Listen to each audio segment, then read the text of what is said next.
Do Partido das Sombras ao Governo Clandestino, David Horowitz e John Perazzo. Editora Armada 2018. Prefácio. Aspas. Embora eu tenha feito fortuna no mercado financeiro, hoje temo que o fortalecimento irrestrito do capitalismo laissez-faire e a difusão dos valores do mercado para todas as esferas da vida estejam ameaçando a nossa sociedade aberta e democrática. O principal inimigo da sociedade aberta, creio, já não é mais a ameaça comunista, mas a capitalista. George Soros, aspas, a ameaça capitalista. Atlantic, fevereiro de 1997. No meu livro A Corrupção da Inteligência, inspirei-me em insights do escritor ex-comunista Lois Fischer para cunhar a expressão momento Kronstadt, que descreve o instante dramático em que, por razões variadas, muitos intelectuais de esquerda acabaram rompendo com o comunismo soviético, localizada no Golfo da Finlândia. Kronstadt é o nome da fortaleza naval que, em 1921, foi palco de uma revolta de marinheiros contra a ditadura bolchevique, instaurada em outubro de 1917. Por ordem direta de Lenin e sob comando de Trotsky, a revolta foi violentamente reprimida, tendo como saldo final milhares de insurgentes mortos e outros tantos feridos. Estes logo enviados a Solovsk, o primeiro campo de concentração da União Soviética. O evento dividiu os socialistas do mundo todo, levando muitos a uma irremediável desilusão com o comunismo de matriz soviética. No artigo em que analisa o fenômeno, publicado no livro O Deus que Falhou, de 1949, no qual 6 importantes intelectuais relatam seu doloroso processo de ruptura com o bolchevismo, Fischer propôs a ideia de Kronstadt como uma metáfora para a revolução na consciência experimentada pelos apóstatas do sonho soviético, sinalizando a transição política de um ex-comunismo hesitante e inercial para um anticomunismo autoconsciente e decidido. Analisando a história intelectual do século XX, podemos notar que, para uns, essa reviravolta interior foi motivada pela repressão à revolta de Kronstadt, propriamente dita. Para outros, pelo Pacto Nazi-Soviético de 1939. Ou pelo famigerado relatório Khrushchev de 1956. Para outros ainda pela leitura de Arquipélago Gulag, o clássico de Solzhenitsyn, publicado em 1973.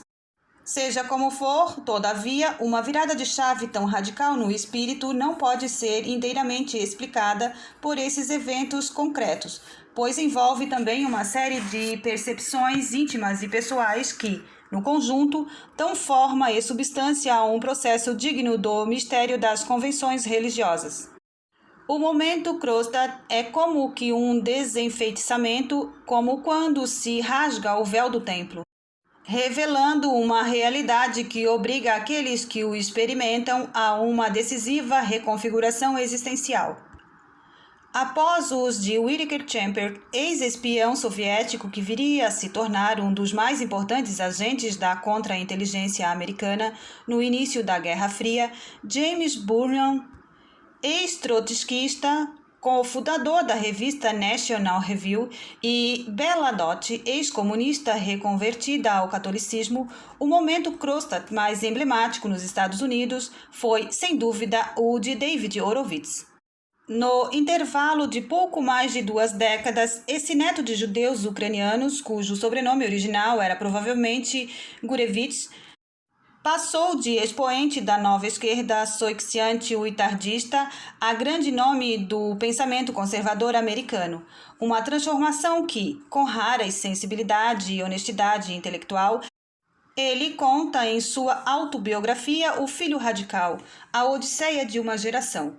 Os pais pertenciam à primeira geração de comunistas da América, tendo ambos ingressados no Partido Comunista dos Estados Unidos, PC-USA, ainda na década de 1920. Criado num ambiente de radicalismo político e de certa clandestinidade, David experimentou desde cedo uma sensação de alheamento dos valores da nação hospedeira de seus antecedentes, que haviam chegado à América fugindo dos pogroms promovidos pelo regime czarista entre os anos de 1903 e 1906. Tanto pelo aspecto cultural judaico quanto pelo da cultura política marxista, sua família vivia uma espécie de existência dupla. Por um lado, assumindo uma fachada de classe média americana típica para não chamar a atenção da vizinhança do subúrbio de Long Island em que viviam. Por outro, participando de reuniões às escuras na célula local do PC-USA, uma comunidade paralela que lhes fornecia codinomes e planos para a Revolução.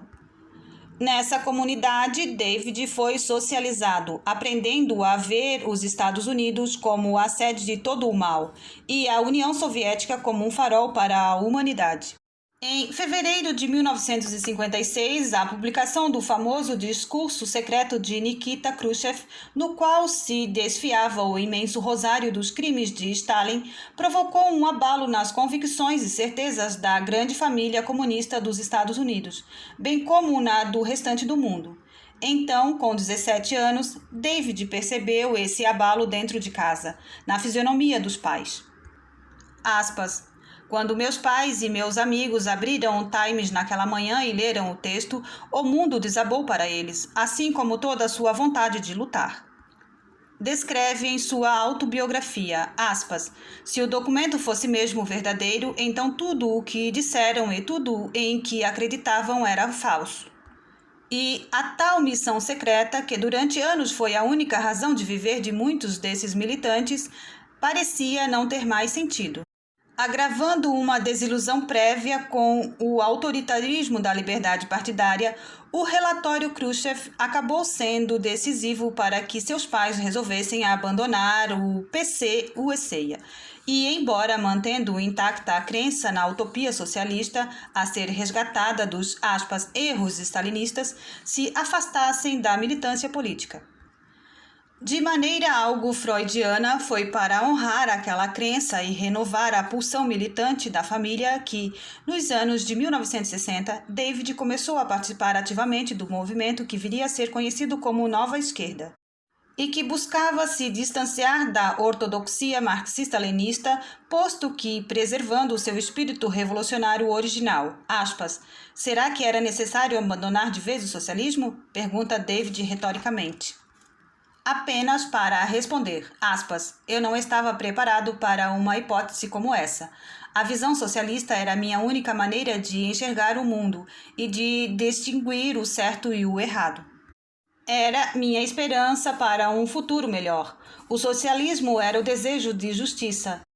Eu não via como abrir mão de tudo isso. Pretendendo ser filha de mãe imaculada, a nova esquerda buscava desfrutar do prestígio associado ao ideal romântico do comunismo e, sobretudo, ao antifascismo, sem, contudo, assumir qualquer responsabilidade pelos seus efeitos trágicos. Era um corpo novo para uma alma velha. Como observou agudamente Alain Besançon em seu A Infelicidade do Século, aspas, cada experiência comunista é recomeçada na inocência. Como se sabe, a agenda da nova esquerda já não incluía coisas como ditadura do proletariado ou estatização da economia. Suas bandeiras agora eram o experimentalismo. Aspas, antes de tomar ácido, você não sabe o que é o socialismo, disse um amigo de David. O antimilitarismo, com destaque para a campanha contra a guerra do Vietnã, o anti-imperialismo, o terceiro mundismo, o maoísmo, o apoio ao regime de Fidel Castro, a adesão às correntes mais agressivas e antipacifistas do movimento negro americano, inspiradas mais em Malcolm X do que em Martin Luther King Jr. Aspas, na imaginação dos filhos de minha geração radical, confessa David, aspas, os negros substituiriam o proletariado como o povo escolhido que nos conduziria à terra prometida. Foi imbuído desse espírito que ele tomou a decisão mais radical de sua vida, aquela que, pelas consequências trágicas que gerou, viria a pavimentar o caminho para o seu momento Kronstadt, a aproximação com os Panteras Negras, cujos membros àquela altura já haviam praticado uma série de crimes comuns e atos de terrorismo, inclusive uns contra os outros, sempre aplicando a retórica marxista da luta de classes à questão racial dos Estados Unidos. Em dada ocasião, no encontro para discutir o projeto de uma escola dos Panteras, no qual estava pessoalmente empenhado, David foi perguntado sobre um nome para gerir as finanças do partido. Sugeriu o de Betty Van Pater, contadora minuciosa responsável pelas finanças da escola. Foi então que o manto da tragédia começou a recair sobre o destino do nosso autor. Certo dia, depois de uma acalorada discussão com Elaine Brown, a então líder dos Panteras, Betty desapareceu. Em 17 de janeiro de 1975, um mês após o sumiço, a polícia descobriu seu corpo na Baía de São Francisco. Tinha um ferimento na cabeça, provocado por um objeto perfurante.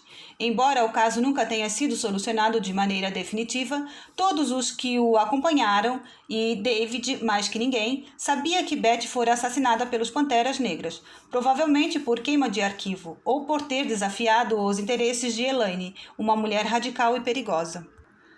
Dali em diante, atormentado dia e noite pelo ocorrido, David resolveu confrontar o silêncio de seus pares esquerdistas em face do crime, tendo a imediata noção do risco que passara a correr ao fazê-lo. Na expressão de Nelson Rodrigues, David tornara-se um ex-covarde. Aspas, na época eu estava num estado de queda livre interior, explica sinalizando o seu momento Kronstadt.